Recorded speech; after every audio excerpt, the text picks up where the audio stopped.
The subject of this talk is identity, and the subtitle that I gave to the talk was The Greatest Treasure.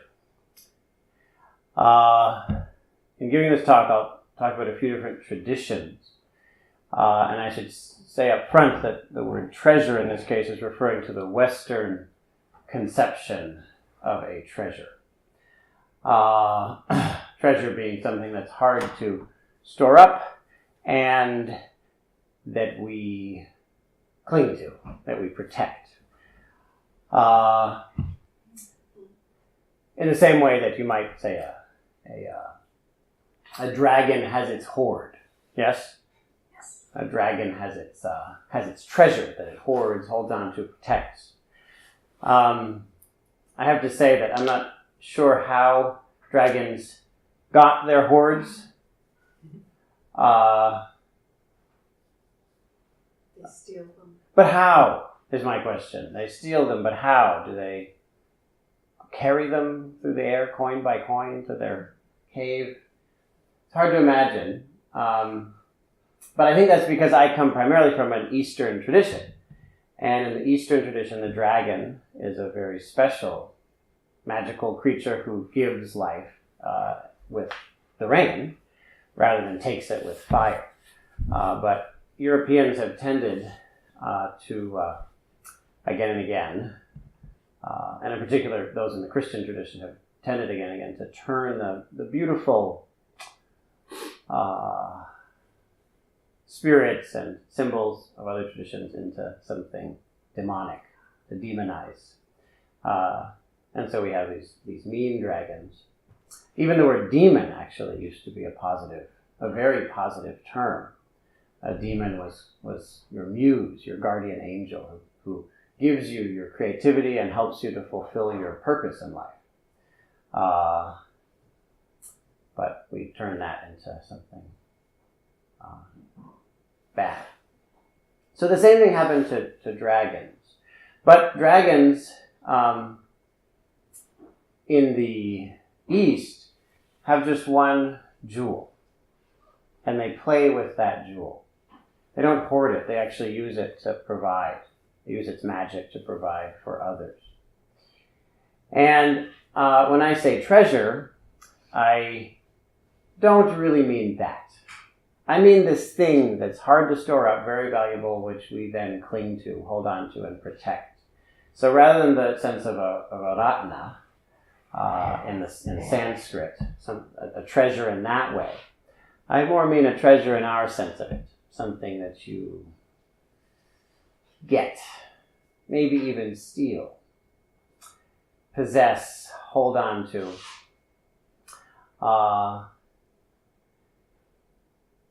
And so in that way, it has both positive and negative connotations.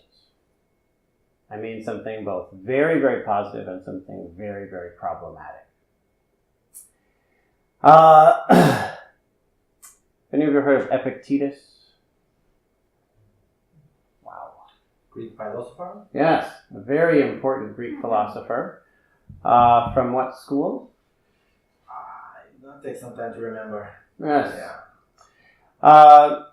So about 2,000 years ago, there was a certain school of Greek philosophy called Stoicism. And Stoicism had more or less taken over that part of the world. That was the tradition that was going to rule the world for the next 1,000 years. Character is destiny? Was that from Epictetus? That is exactly where I'm going. Okay. Yes, that's exactly where I'm going. So the Stoics were going to win, but then Christians came and told a better story and took over the world instead. The story is much better than the Stoic story, which is basically no story. But the world is run by stories. Storytellers run the world, and the Stoics didn't notice that one thing, and so they vanished. But before they vanished, they had a number of very impressive teachings. And one of them is around, quote, character, or you could say identity, your sense of who you are. And Epictetus gave a famous example of this. He said, If you steal something, let's say you steal a lamp from the temple. Well, there are things that might be problematic about that. Maybe somebody sees you do it and so they think you're a bad person and you have a bad reputation. Maybe they turn you into the police and then you get punished. These various issues may arise, but there's actually a more fundamental issue than that. The payment that you didn't buy a lamp, you stole a lamp, so you didn't pay with money or with goods. You did pay with something, though. You paid with your character. And so the way he put it was, he said, in order to get that lamp, you chose to become a thief. You resigned yourself to be a thief from then on. And that's the price you paid. You have a new identity, a new kind of character. You're a new person now because you did that thing. What you do is who you are. And this basic take on things we've gotten kind of confused about it now. It's perfectly fine to say the opposite. What you do isn't who you are. That's also a good thing to say. But it's very important to see how it is that what we do is who we are, and that is what constructs our identities. The Buddha put this very clearly. He said a person's value, a person's worth, a person's goodness, place in society is not determined by their birth, it's determined by their actions. There's a very strong statement, which was then and continues to be now quite controversial. Many people feel that our worth, our place in the world, should be determined by our birth. That means our gender, our race, our class, our caste. That's a very common view of things in the world. A lot of us hold firmly to that view. And to shift that around and say, no, that is not what determines what's valuable. This is a revolutionary view.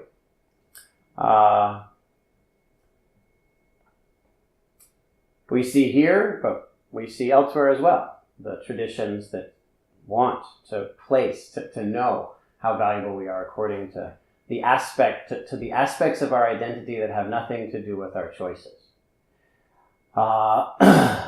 We have these characteristics, which may be apparent from the outside, but we're not looking inside, or more accurately, we're not looking at the impact we have on the outside through our actions.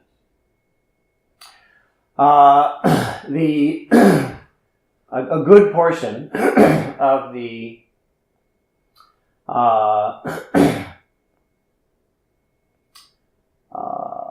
Indic religious system, Brahmanism in particular, states clearly that the caste system, a system in which race and gender, our birth, determines our value in the world. A good portion of the Indic religious system holds firmly to this view. And it's been 2,000 years now, maybe longer, of fighting on this issue.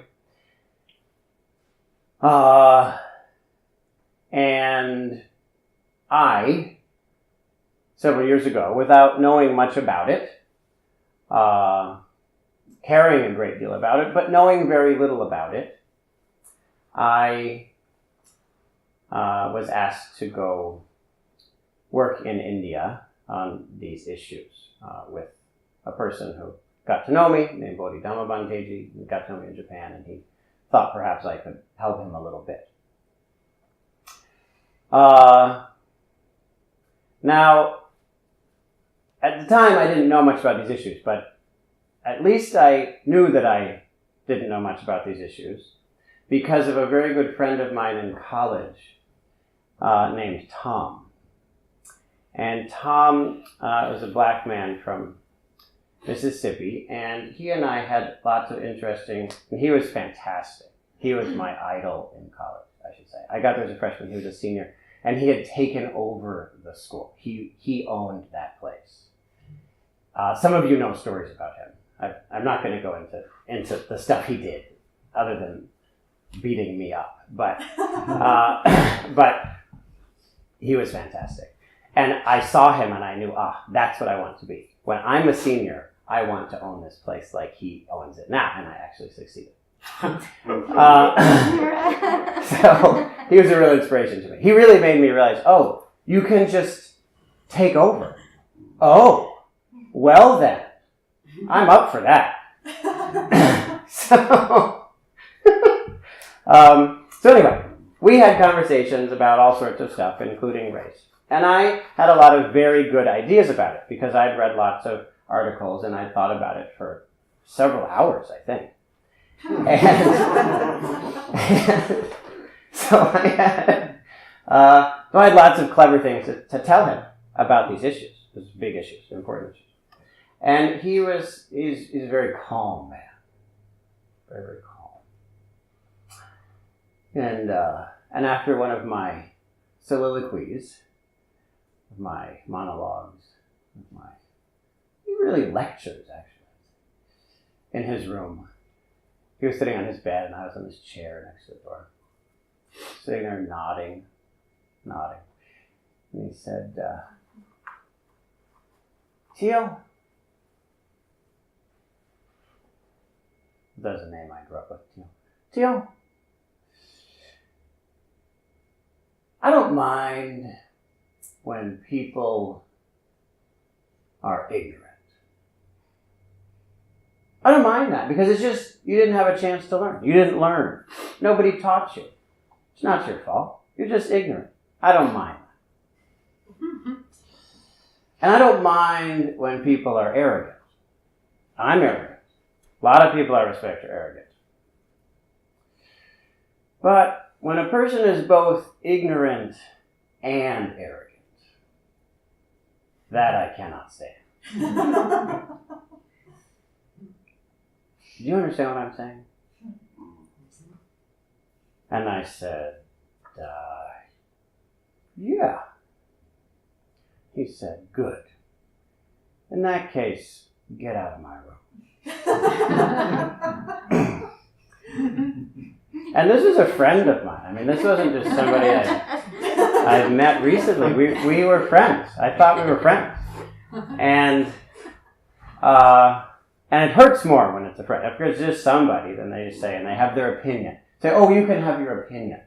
But he's a friend, and that's different.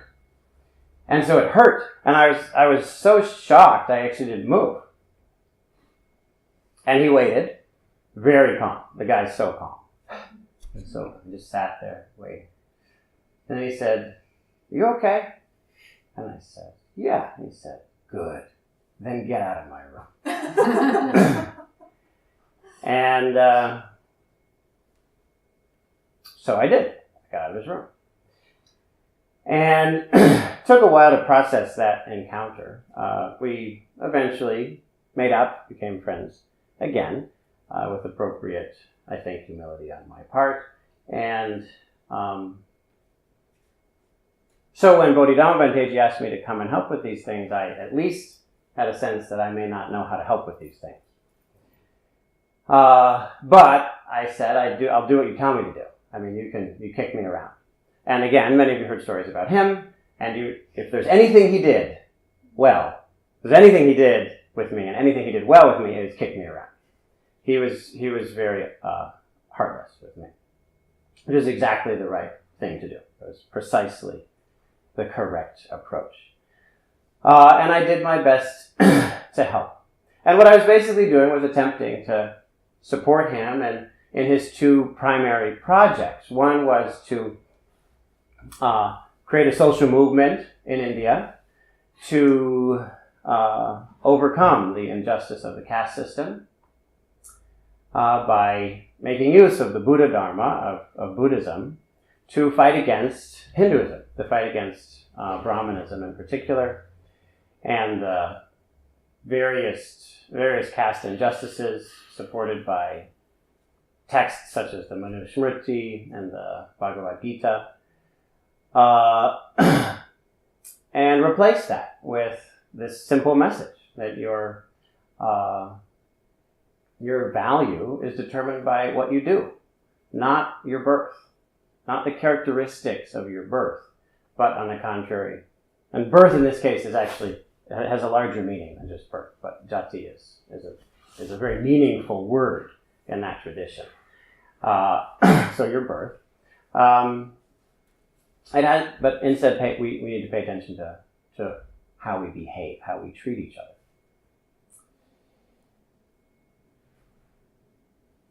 He was doing that, as I say, with the social movement, and he was also doing that by training young boys. He took 20, 30, 40 young boys at a time and ordained them as monks, and it was our job to unindoctrinate them, to unbrainwash them, and teach them that they have value. You have value. It's simple. You can do things. You have the right to do things. You're not inherently a slave. It isn't right when people treat you and your family in the way that you and your family were treated for centuries. And this was a very, very difficult process. It was a very difficult process. And I remember, because you know how we are here. We read articles about things and we think we understand them. And I remember knowing, wow, that I was brought up in that weird culture where we read articles about things and think we understand them. I'm going to forget this. I'm going to forget how hard this is. And so I wrote it down in my journal. This is hard. I just write it down so when I would read it, I could remember how hard it really is. That there are real sacrifices that have to be made, and if sacrifices aren't made, then nothing is happening. So it's a matter of actually making those sacrifices. I was struggling, and I got tired and confused and angry and sad and lonely and afraid.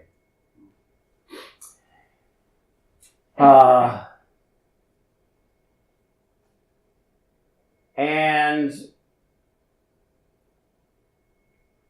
many of you know, kids are tough. Kids are really smart and tough. Tough doesn't, in this case, mean resilient, although they are that. Tough means they will make use of you. And I didn't speak the language that well, and so they could make good use of me. And I was mad, and I would constantly try to do my job, and I didn't know how. And even if I thought I knew how, I definitely couldn't raise them as Indian men. I'm not an Indian man. What am I doing? I don't know how to do this. Bodhi would just tell me to do things. You have to do this, you have to do that. I just try and fail. I was always trying to, treat these boys as wonderful people, worthy of respect. Totally contrary to everything that they had been taught from when they were children by that society. And in fact, we have to know that I was in India because that's where I was asked to go, but I'm not talking about India. This happens everywhere. Certainly here in the US. And and then there came a day when I kind of gave in to what they were asking me to do. I just gave in because I was so tired, so confused. I just gave in, and I started seeing them and therefore treating them as untouchables, as inherently worthless people. Not even people. Because the official term in that system is that they're the once born. So caste Hindus, the three upper castes, are twice born. That means that they're born physically and spiritually.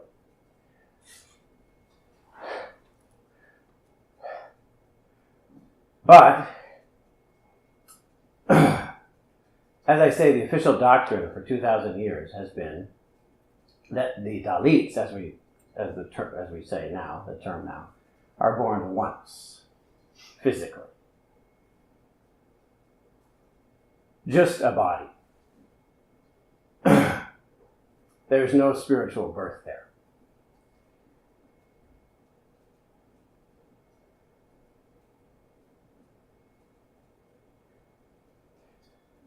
So it was my job to change that view. But instead, I was changed by that view. And I found if I just looked at them that way, everything went better. They'd come to meals on time. They wouldn't get into fights. They'd do what I said.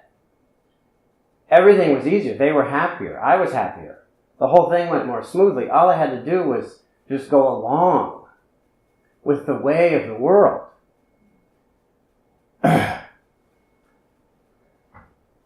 So easy. And so I descended into what we so often descend into nowadays, the sense of cultural relativism. And I realized, well, who am I to know what's right and wrong? Who am I to know? What do I know? I mean, maybe it's true. It's a cultural difference. It's ego, actually, for me, to try to overcome this culture. This is something that a Brahmin tried to convince me of on a bus one time. He said, is it appropriate that you hear you're stealing their culture? Their culture is to be abused and killed. And if you steal that from them, then you're destroying a culture of the world, just like Americans always do. You're always going around destroying cultures, trying to make everything your culture. But this is their culture. And it's my culture to be superior to them. It's their culture to be inferior to me. What are you doing here? So I thought, you know what? I don't know. What do I know? And so things got easy.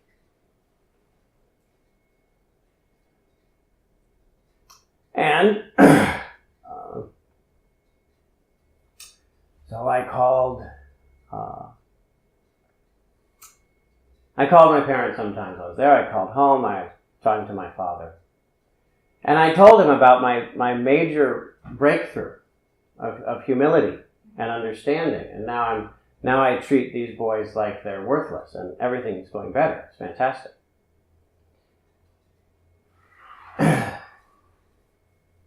I think I actually said, because as far as I know, they are untouchables.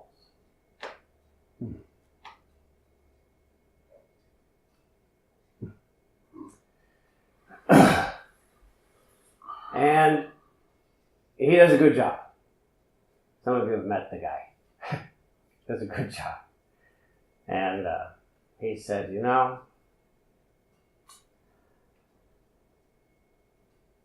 I have never done what you're doing. I can't tell you how to do it. I don't know anything about it, actually.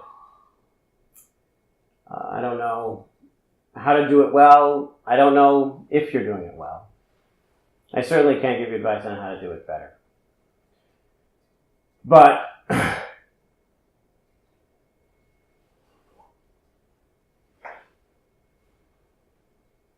I can tell you what I learned from my life.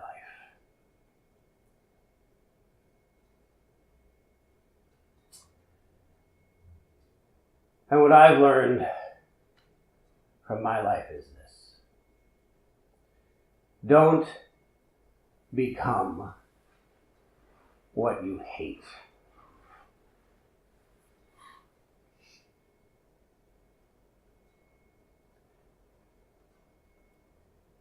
That was very helpful for me because I was invited back into the mess, back into the struggle.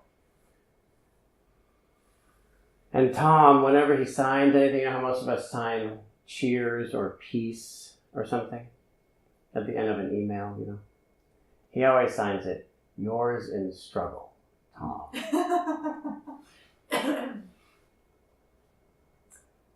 So my father invited me, as Tom did, back into the struggle, back out of clarity. back out of the understandings that I'd come to and now held. And the refreshing sense of sanctified identity that comes with intellectual clarity on real problems.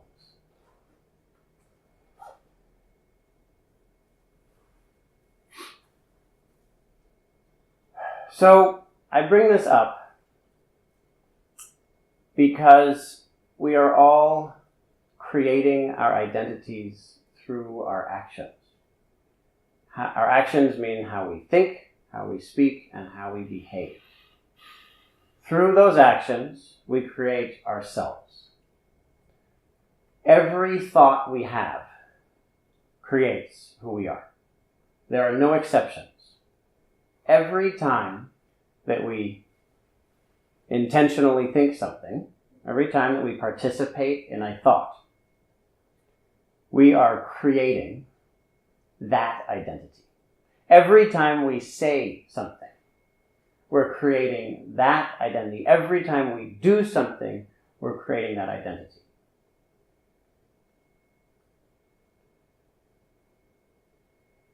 And that is the most precious thing we create. It is the most precious, important thing we create.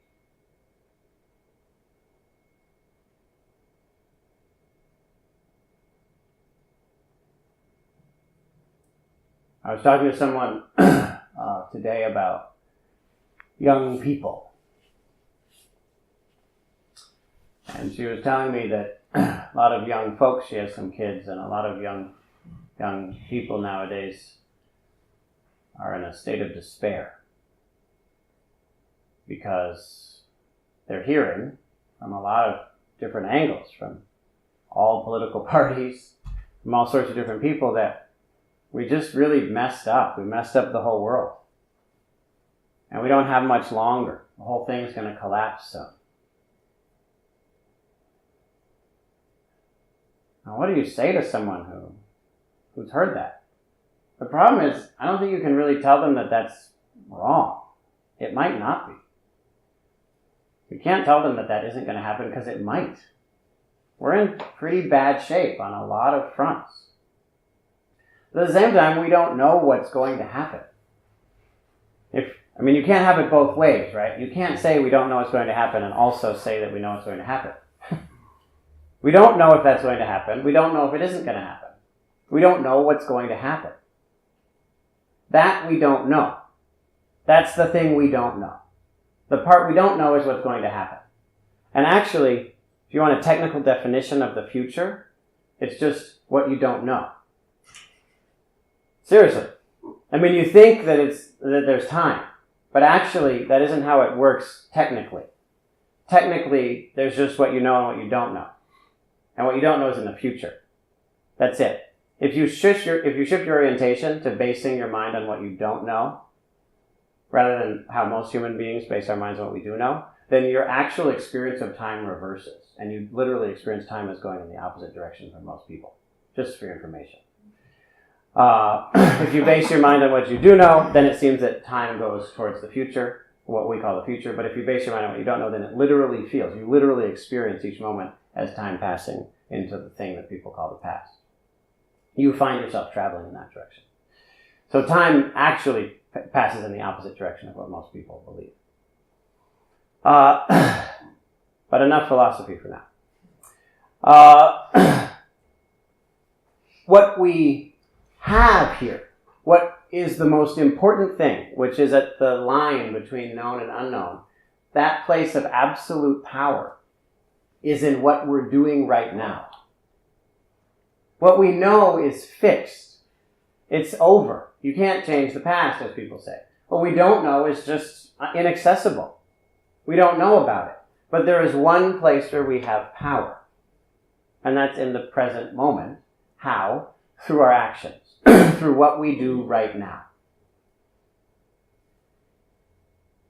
And after all these stories, I don't have a better way than telling you these stories. And I know to you they're probably just stories, the same as me. I'd read people's articles on hear their stories, and then I'd think, oh, good, now I have a new idea. So now you have some new ideas. I'm sorry, I couldn't give you more than that. The only way you're going to find is by actually sacrificing your life. Okay, sacrifice your life. Do it. It's worth it. But with those stories, I can point you in a certain direction, a very specific direction of understanding. And specific direction is that there are two problems in the world that support each other: ignorance and craving. We are ignorant and we crave. The craving that we have leads to ignorance, and the ignorance that we have leads to craving. Because we crave, we don't perceive things accurately. We warp our perception and we see things that aren't there and we don't see things that are there. Because of that, we're in ignorance. Since we're in ignorance, we don't see things how they really are, which means that we start to actually believe that craving is an effective way to solve problems. So we crave. Because we're craving, we enter further ignorance. Because we're ignorant, we enter further craving. And these two things come together into the perception of something called a self. Myself is what happens when ignorance and craving work together. The sense, here I am. I am here. This is me. That is the beautiful, intricate confluence of ignorance and craving. Because we get stuck on that sense of self through ignorance, we start to protect it. We start to protect it. Because we protect it, what is absolutely apparent becomes absolutely invisible. And I know for me, when I have a lot of difficulty with someone because they just cannot see what is absolutely obvious, again and again, I see, and this is also true for me, looking at it's hard to see in the present, but you can look in the past and see it. It's because I was clinging to my sense of self so strongly that I was willing to sacrifice the truth for it. I didn't want to lose the sense of who I am. I have a sense of who I am, and if I see that, that sense of who I am will die, will be destroyed. So I will not see that. I refuse to see that. Because I am more important than the truth.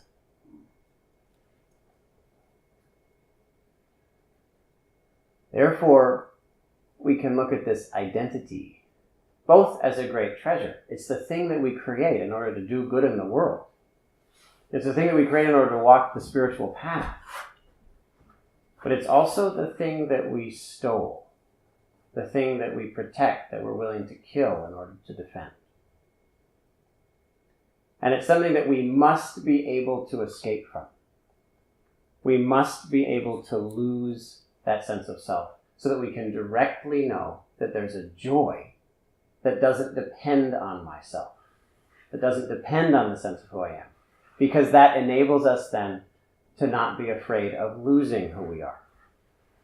And if we're not afraid of losing who we are, we can see things as they are, which means we can be of true service. It's of the utmost importance, therefore, that we not only spend every moment being aware of the person that we're creating with our actions, our speech, our thoughts, but that we also find ways of cutting through that creation, of no longer protecting it, but instead letting go of it and abandoning it in order to see things as they truly are.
Take a moment to attend to your posture.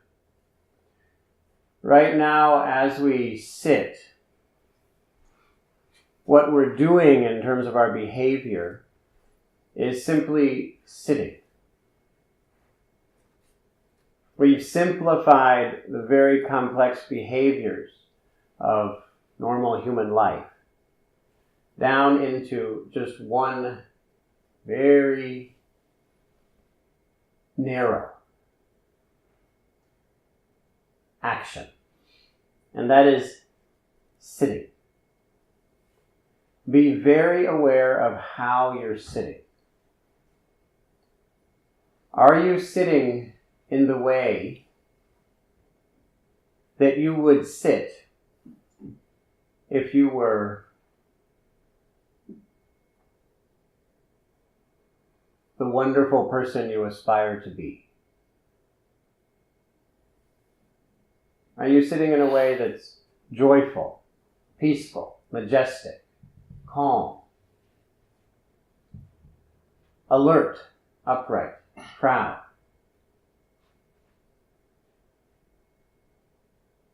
This is your action right now. Pay attention to that action. How are you behaving as you sit? As I say, every action creates who we are, including how we sit.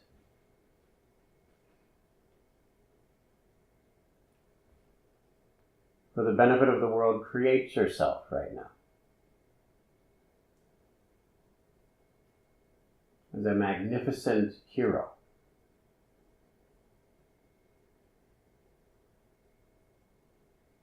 Expressing truth and love in your own way.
And while we're not speaking right now, many of us may be thinking, and during this practice period, there's nothing wrong with thinking.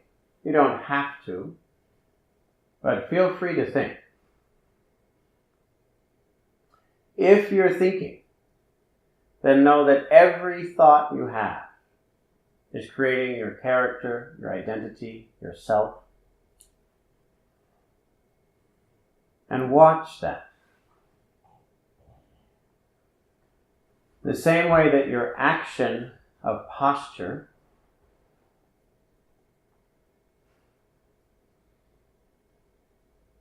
is a way to create who you are, your action of thinking is a way of creating who you are. Remember, there's just one thought that counts here, which is the thought right now.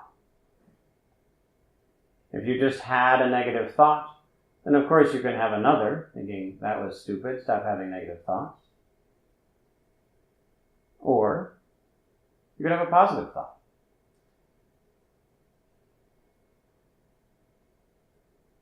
Know that the thought right now is where your power lies. The past is set, the future is unknown.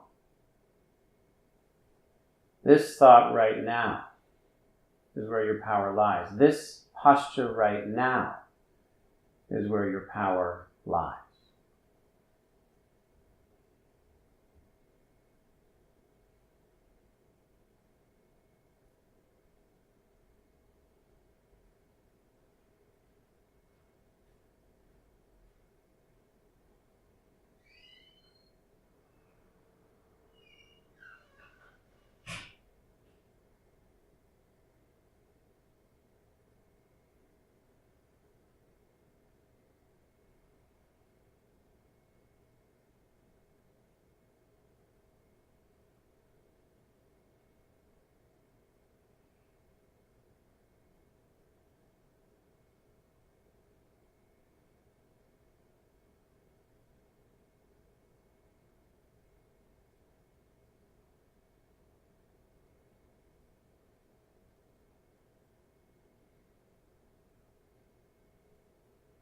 The same way that we don't know what's going to happen in the world,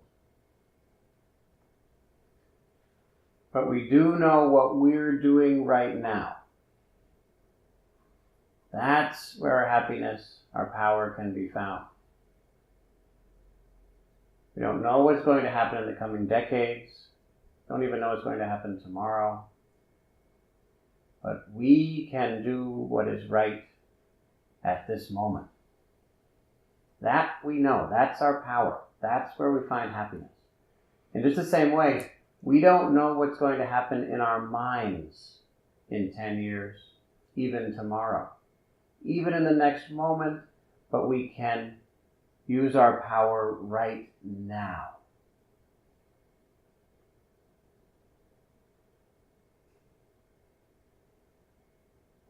In this way, we're empowered.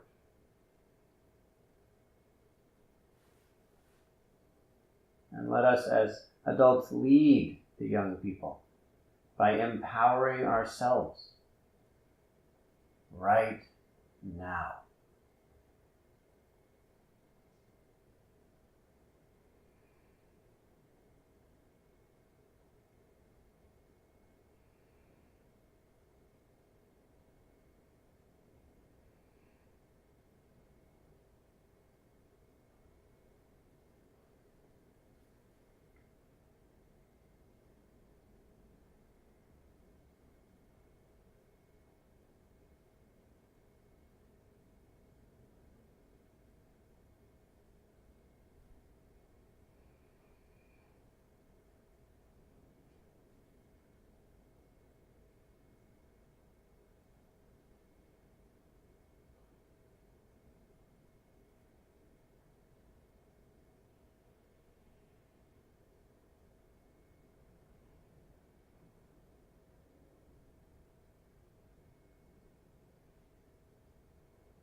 And add yet another element now.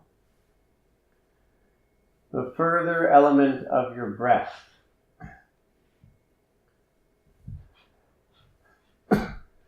Your breath is a very special part of your life because it's something that you can do completely unintentionally and unconsciously, and it's something that you can do completely intentionally and consciously.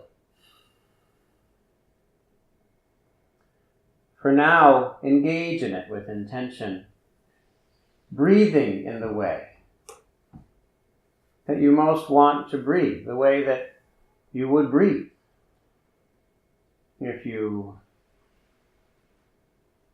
had worked through all of your character flaws, if you were capable of achieving everything that you want to achieve due to a perfected self. All the work that we do each day, trying to learn how to treat each other better, how to handle our own internal issues. If we had resolved all of that, how would we breathe? Just guess, of course, and breathe like that. Breathe in a magnificent, heroic, placid, brilliant way.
And with this awareness of how to bring consciousness and intention to your breathing, bring that same consciousness and intention to your thinking. And return to your mind again. We've now worked with posture, breath, and also thinking. Think in a way that's intentional and conscious, purposefully creating, nurturing, cultivating thoughts that are beautiful, magnificent, honorable, that you're proud of.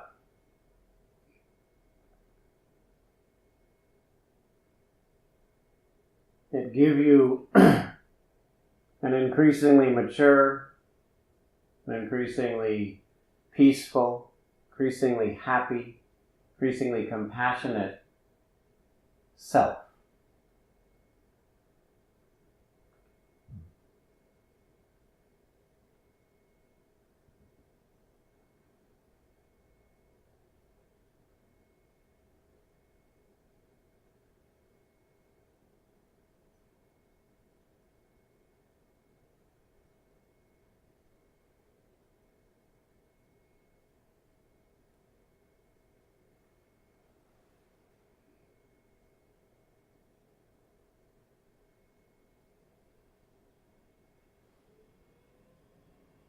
One thing I should add is that it's okay if you don't know how to do this. Most of us don't. So just guess. Just take a guess and see what happens. You can always try again in a few seconds. Just give it a try and see what happens.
And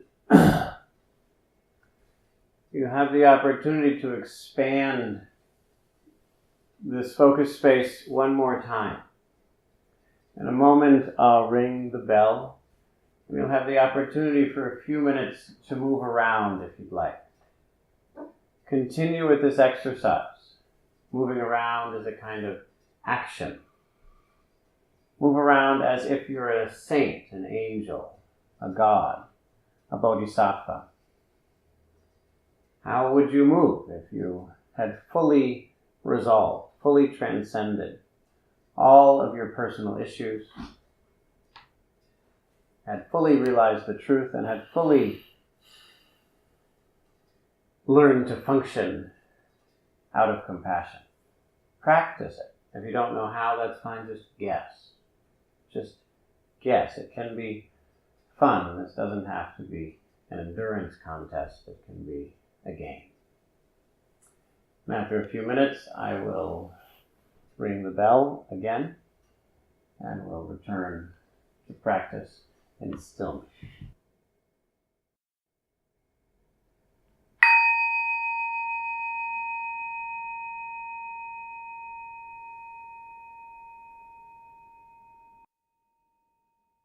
Very good. Having developed and cultivated a healthy, positive, loving self, having gathered this marvelous treasure, now it's important for us to abandon it, to let go of it, to drop it, forget it, lose it.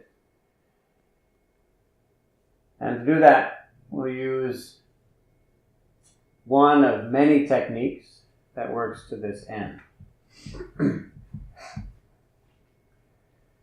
This technique helps us to set aside craving, to set aside intention. And it's called do nothing. With this technique, we drop the most essential ingredient of self, that being intention.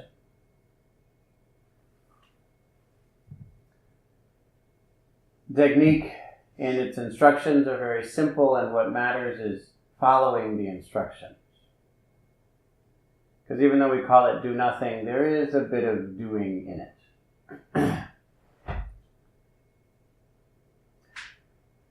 If you notice that you're intentionally doing anything, if you notice that you're intentionally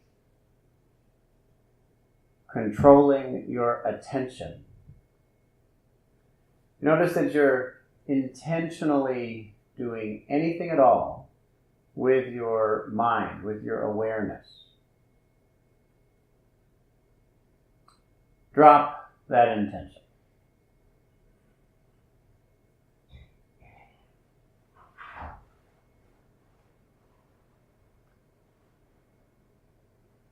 The instructions, as I say, are very simple.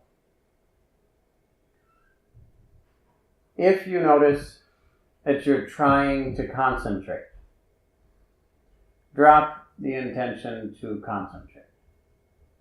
You notice that you're trying to maintain an energetic awareness, an alertness, drop that intention. You notice that you're trying to maintain equanimity, drop that intention. If you notice that you're trying to drop an intention, drop that intention. If you notice that you're trying to find some intention to drop, drop that intention. The instructions are very simple and they work if we apply them. If you find yourself trying to figure out how these instructions might work, drop that intention. You can maintain posture. There's a bit of doing there. Maintain a relaxed, alert posture. You can stretch up and settle in at any time. But regarding your awareness, any manipulation at all that comes to your attention is dropped. But if you have to try to do that, then you drop that trying as well.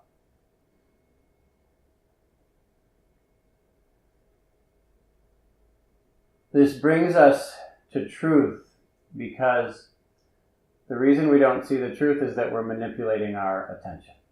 We're manipulating our awareness. So if you find yourself thinking and thinking and thinking, that's perfect. Let yourself have those thoughts. If you find yourself trying to think, trying to maintain those thoughts, trying to figure them out, drop that intention, but don't try to get rid of the thoughts, because that itself is trying. If you find yourself trying to do that, drop that intention. If you have to make yourself drop that intention, drop that intention.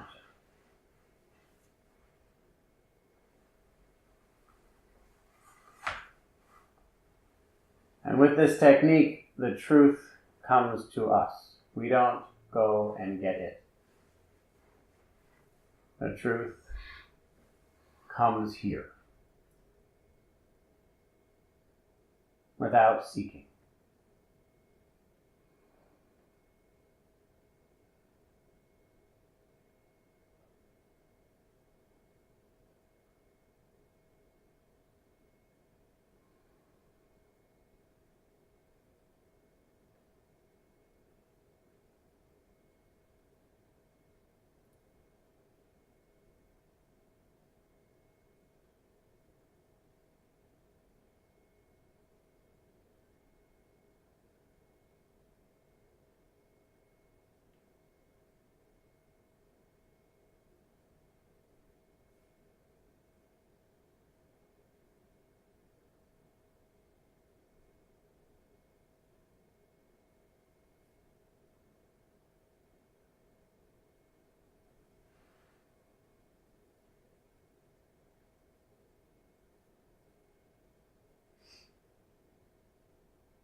because there's no doing to protect or maintain,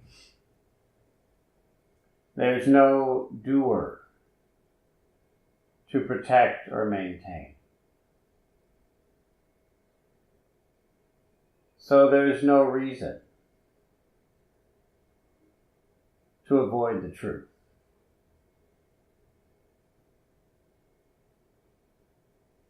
There's no cost to seeing things as they are, because there's no one who will be hurt by that.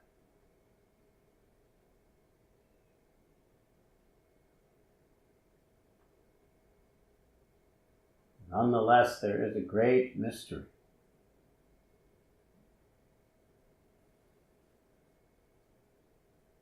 We can't say that there is no self at all in the way things really are. And yet no self is found.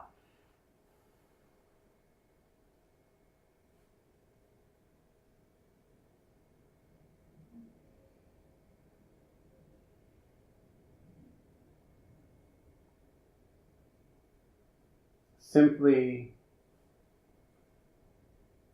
drop intention if it comes to your attention.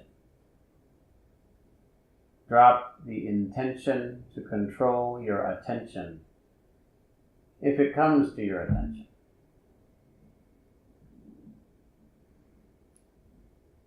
Think, feel,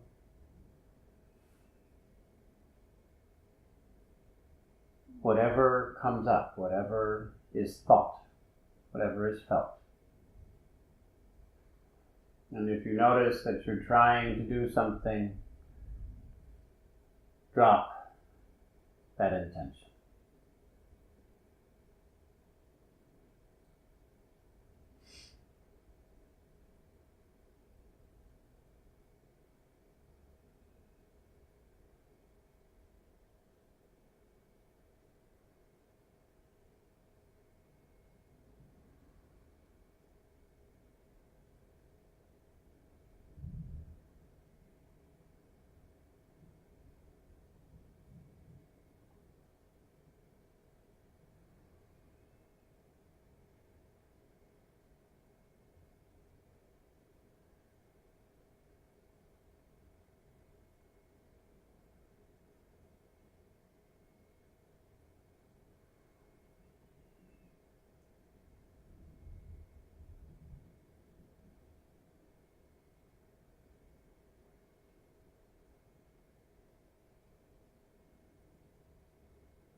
Well, this is a time for questions, comments, reports, conversations. Anything is fine. The time is yours.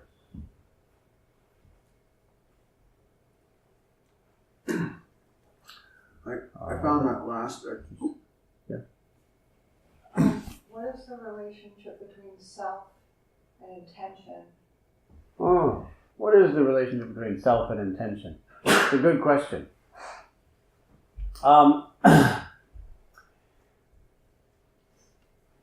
How technical of an answer are you looking for? What sort of answer are you looking for? Well, I'm just really Yeah. curious about just the way that you were framing things. I got into this experience of feeling like, or an interpretation occurred to me. I Yeah. guess the interpretation was Yeah. that if I drop my intentions, Yeah. that will naturally erode away myself. Uh-huh. But then I just thought maybe you were correlating self and intention as the same thing. Oh no, the way your interpretation was excellent. So it's not correlated? Or it's correlated? Certainly correlated, but not the same thing. That's the level of answer I want deeper clarity about. How are they not the same thing? Yes. Well, it's interesting. We talk about character as destiny. Very interesting phrase, actually. And you might say one of the pillars of Stoicism.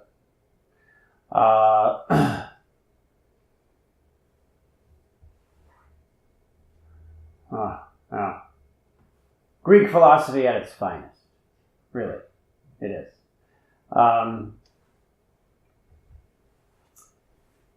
Well, if we are referring to intention in a technical sense, then the only technical sense that I'm in a position to discuss is the Buddhist technical sense. And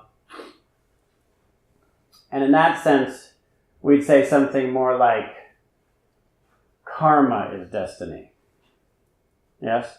Your karma being your action. What did you do? That becomes, in a way, who you are, and who you are is your parent. You're the heir to your actions, they say.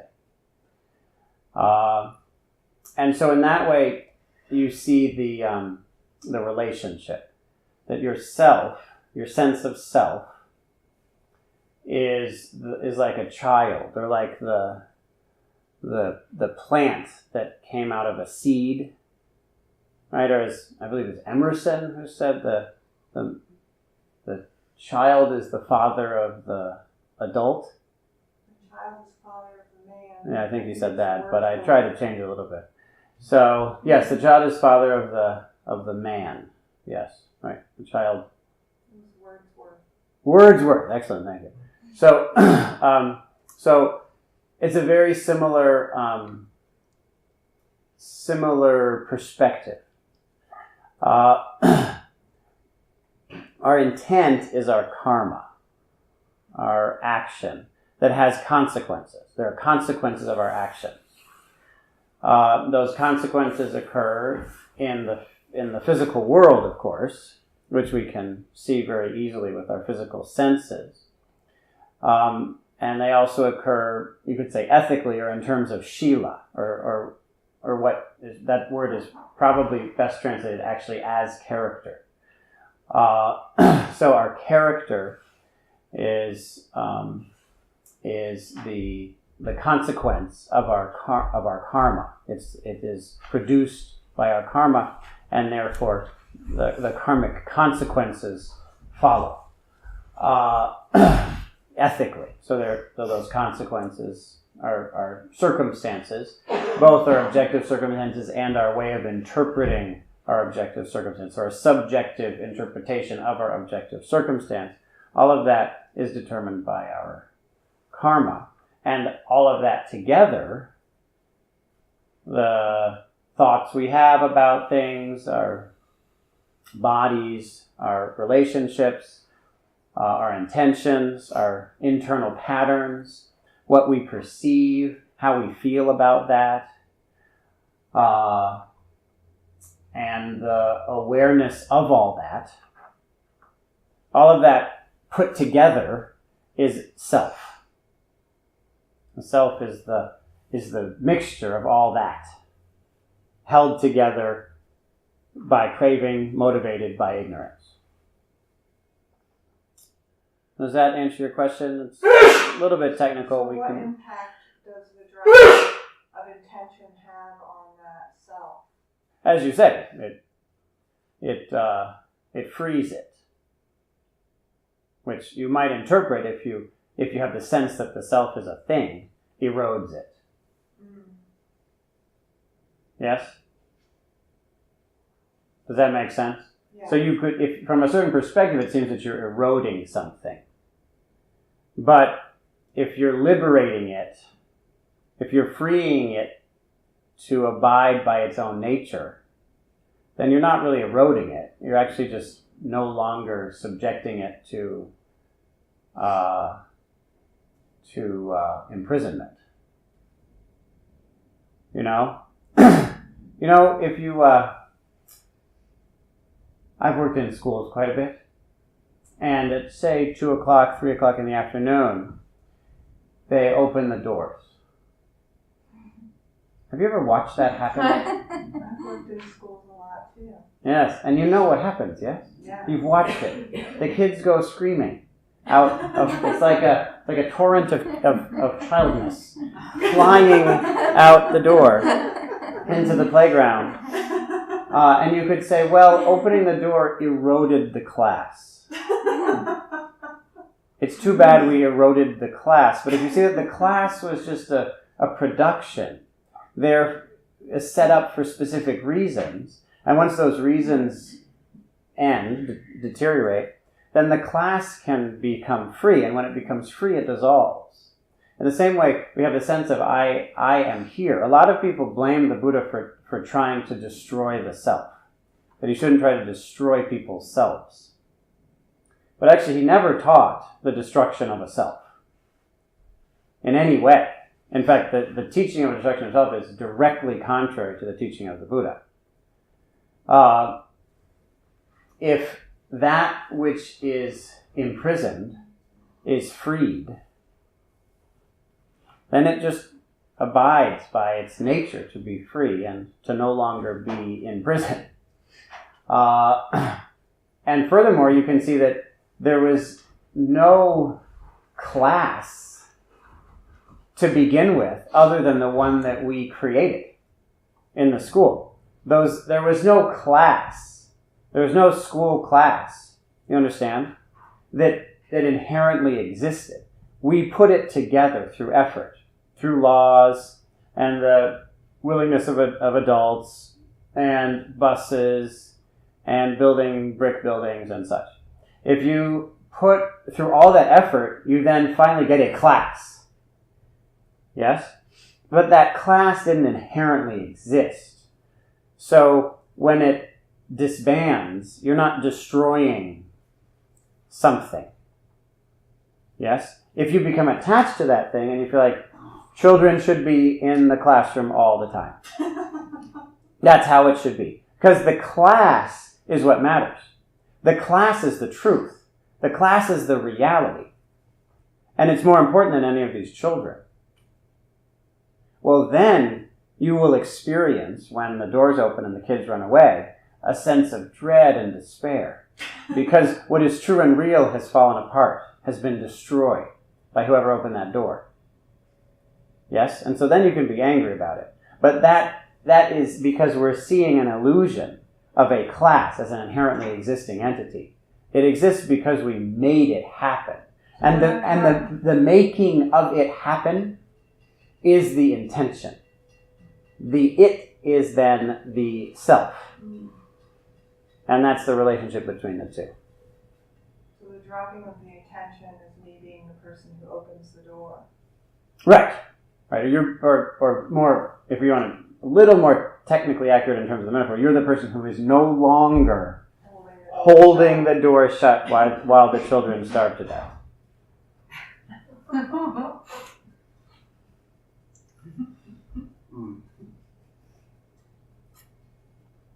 gotta get out. They gotta get outside. Give them some lunch, something. And that's how we want to be. We want that freedom automatically. It's our nature, but we continually put ourselves in cages. And the putting of ourself in a cage is the creation of self.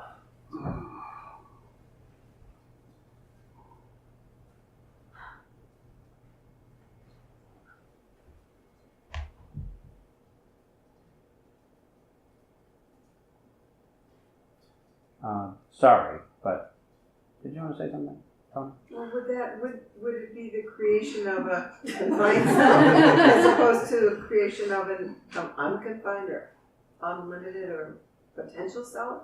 Do you mind, Tony? No. Oh, I'm sorry. Well, it's his. He has power. He can give it up.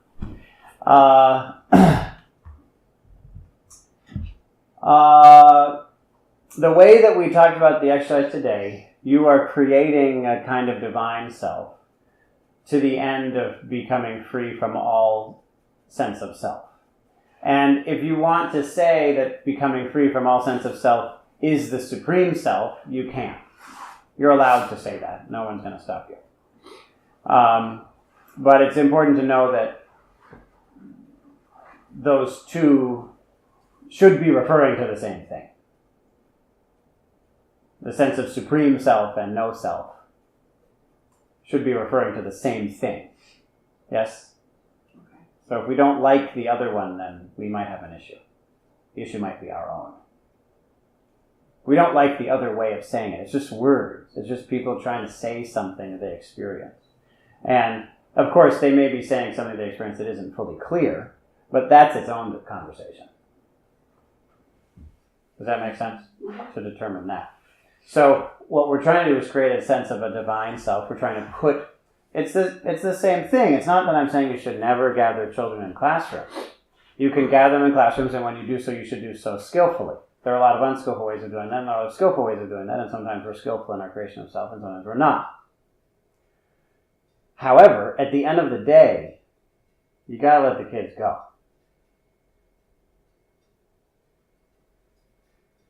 Does that make sense? Does that answer your question? Yeah, I don't know if it answers the question in my mind, but it certainly gives me more to think about.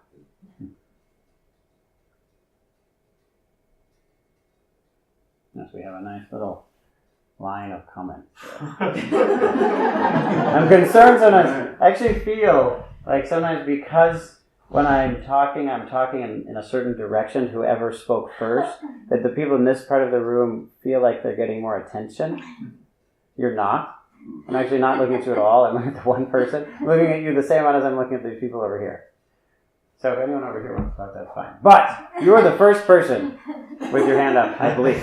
So go for it. Well, I was needing clarification on the story that you told about in the caste system. At first you didn't really accept their culture and that you wanted to change because the untouchables were, you thought that they should be able to get out of that situation, I guess, shift from that into something better for themselves. And you found that very, very difficult. And then you had to difficult. And then you had to talk with your dad, and he said that don't turn into something that you hate. I think is what he said. And don't become what you hate. Don't become what you hate. And then I guess I lost it when you went back. People usually lose it there. People ask me about this story all the time. When you went back to do work again with the untouchables, did that mean that you changed? You didn't give up on it anymore. Like you didn't just at first you were accepting. Well, this is the way it is. I can't do anything about it. And after you had to talk with your dad, did that shift for you? And you decided that you can do something about it, or you better do something about it. Better do something about it. Okay. So I don't know if you can do something about it, but you still have to. Well, you try it nonetheless. Yeah, you have to try. You have to give your life to it. And when you were telling that story, I was thinking about like the American experience with black slaves. Is that that's kind of similar in a way. Maybe it was easier to change because it wasn't such a It's thing. virtually identical. This is a trend in human history. Okay. And it's and we're talking about two examples that are somewhat similar but somewhat different. Yeah, it's just not as ingrained in the culture because it was only happened for 300 years or something instead of. Yeah, it's actually interesting that you say that because this is something that is said there all the time. You know, it's something that's clarified. It's a difference between hundreds of years and thousands of years. Yeah. And it's a difference of sophistication of religious propaganda. Mm-hmm. But when things are more sophisticated, they're not necessarily as brutal.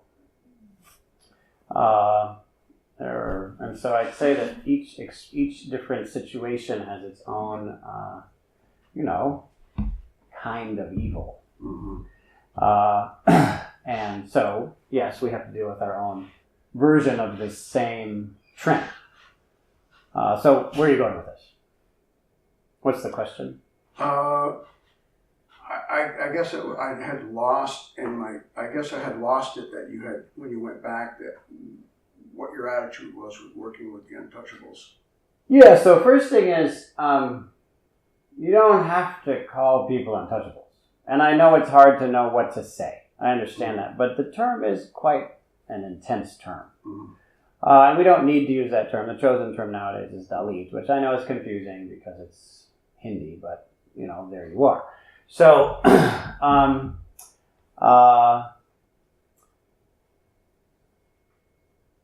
there's the question, if you say a person is untouchable, then you're putting that identity out there. Yes? Right. And so it's a little bit tricky, but you have to say something. I mean, words do this to our mind. That's why as we walk this path, we gradually have less and less trust in words. As we see the effect it has on our perception. Words have ways of causing us to believe things. We no longer use them as tools, and our minds become enslaved by the by the imputed meaning of those words. Words are ways of managing our understandings. I don't want to get too far into this because you bring up a very significant and emotional point. But as our understanding of linguistics increases, we have come to be able to say with a great deal of confidence that the purpose of language is not communication. Mm-hmm. Yeah. The primary purpose of language is the control of thought. Yeah. And it's something that we developed within our own minds, and then eventually we discovered, this way that I control thought can also be used to communicate with others. Mm-hmm. How interesting! Let's do that. So we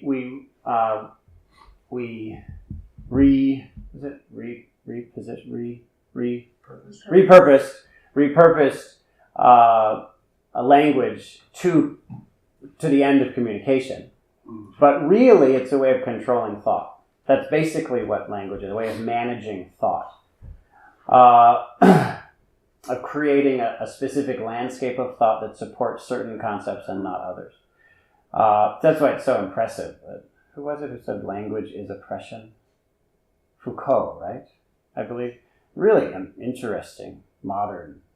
I'm so impressed with modern people when they realize what we've known for thousands of years. It's cute. I like it.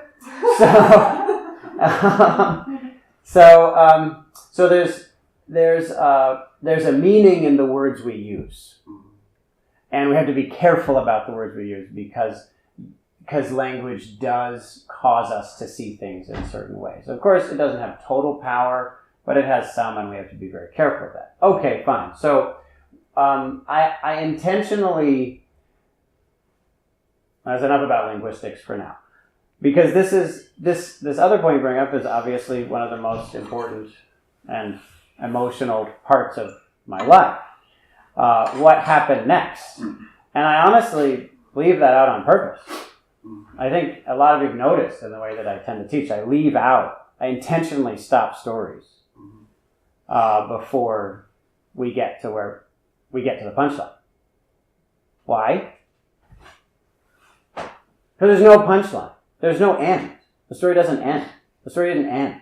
I'm still living my life. It's still happening. And so it's dangerous to come to a nice, crisp, easy conclusion. The most important part of the story is that I re-entered the struggle, which I said several times.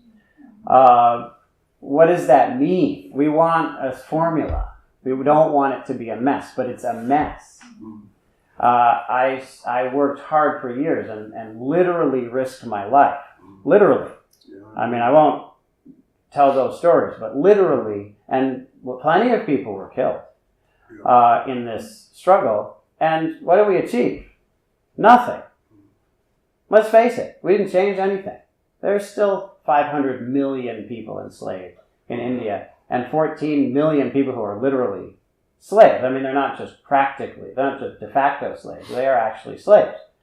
That's 14 million people. That's a lot. And then 500 million, half a billion people have no chance of ever receiving the sort of education that they deserve, the sort of empowerment that we all deserve. So what did I do? What did we do? Nothing. Right? Let's face it. You can say no from your, sorry, but your nice, easy perspective sitting in a chair in your mind. You did nothing. You can say it, but that's a way of kind of belittling the pain. You did nothing. That comes. Well, you don't have to say it that way either. I mean, this is a serious issue, which is serious, and I understand that we're sort of privileged, and so it's easy to laugh about. But it's actually very painful to work that hard and see no change. I mean, what did we do? Some people got killed. That's what happened. Okay, it's serious. And I know it's funny and you can laugh about it, but it's not funny. Like, we worked hard, and now what? Nothing. That's what. And it's really important to see that, and if you don't feel the pain of that, then the rest of all this doesn't matter. Okay? Because you can say, no, you did something, you tried.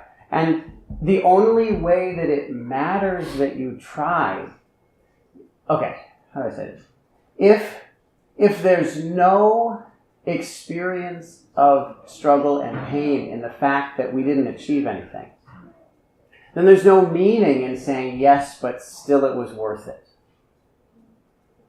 You see? So by belittling the suffering, you're actually belittling the success. You're belittling the heroism that entire group that Bodhidharma Bhanteji is continually demonstrating. You just say, yes, I mean, you did it so much. It's great, good job. That he didn't get into this so that he could feel good about his efforts. Right. He got into this so there'd be water in his village. Right. That's why. I mean, it's not sort of like theoretical, It's not a hopeful, maybe it's okay because of an abstract philosophical theory. It hurts. And only if you see it from that perspective can you then say with any sort of authority, yeah, but it was worth it. It was worth it nonetheless. Even though there's no water in that village right now today, well, we can go right over there and get some. Today, I'm saying. Now. Not years ago. Now. If you see that, then you can say, yeah, but it was nonetheless worth it. That has meaning, you see? So it disempowers the significance of intention to say it's all okay. It's not okay. Things aren't okay. And it's a real problem to me that modern mindfulness claims that. Claims, well, don't worry, just sit and everything's fine. It's not fine. From that perspective, from there, to get to the point that I was demonstrating while I was looking out the window at the end of that sit, that has meaning. For it to be okay within that, to actually transcend that has meaning. But to just ignore it and say whatever, things are okay, I'm going to have mindful ignorance. Mm-hmm. I'm going to be so mindful of this moment that I can forget everything that's happening in the world so that I can maintain my privileged position of stupidity and apathy. That is the opposite of this path. That's wrong mindfulness. I mean, literally, there's a term in Buddhism called wrong. So some of you know the Eightfold Path. The Eightfold Path has 8 parts, obviously, and people get really excited about the individual words and all these parts. But actually, every one of those parts starts with the same word, which is samma or samyak, which means right. Yes? There's right view. There's also wrong view. Okay? There's right intention. There's also wrong intention. And then we go down the list until we get to mindfulness. There's right mindfulness and there's wrong mindfulness. Yes? If we use mindfulness to maintain the ability to do what we know is wrong, it's wrong mindfulness. And unfortunately, we do this. And so it's important for us to see that things aren't okay, that the first noble truth of suffering is a real thing. It's not just maybe. It's real, and it's a problem. We have to do something about it. From there, we can make use of this path and experience a kind of joy that makes us more able to deal with that suffering, not less able. And that's actually how you know whether it's right or wrong joy. Right joy makes you more capable of dealing with the suffering of the world. Wrong joy makes you less able to. Right. So, if you think about joy or mindfulness or any aspect of this, There's so joy in the struggle. Yes, the joy enables you to struggle. Right. Yes? Mm-hmm. It's very important to see it that way. Mm-hmm. So yes, it's true. You can say in the end if you want, well, it's okay because you tried. Mm-hmm. And it's not wrong. It's just how you say that matters much more than whether you say that. Mm-hmm. You have to get to the point where you can say that. And it's hard to get there. To say that in a good way, in a respectful way. So I struggled. And yes, I threw myself back in and I realized that was the wrong way to look at it. It was an immature and a lazy, weak way to look at it.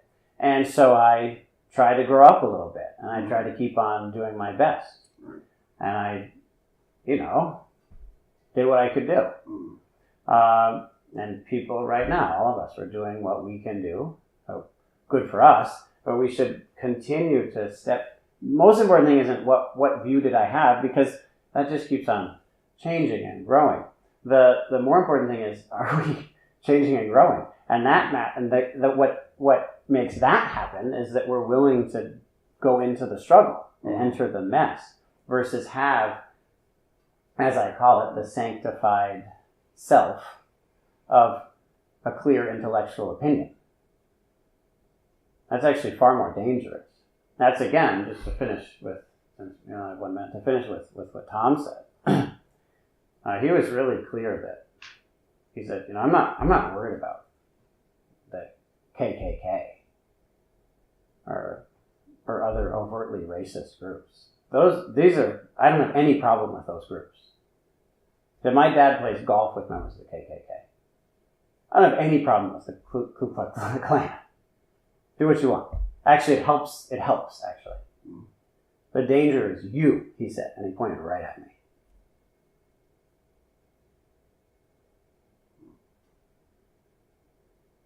But at least they're taking a stand.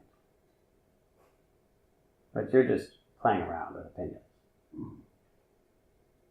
You're the danger. So all of us have to understand that the danger is in saying, yeah, I get it. It's actually not so complicated. Well, if it's not so complicated, then you're evil, because you should have solved the problem by now. So you're either ignorant or evil. Choose ignorant.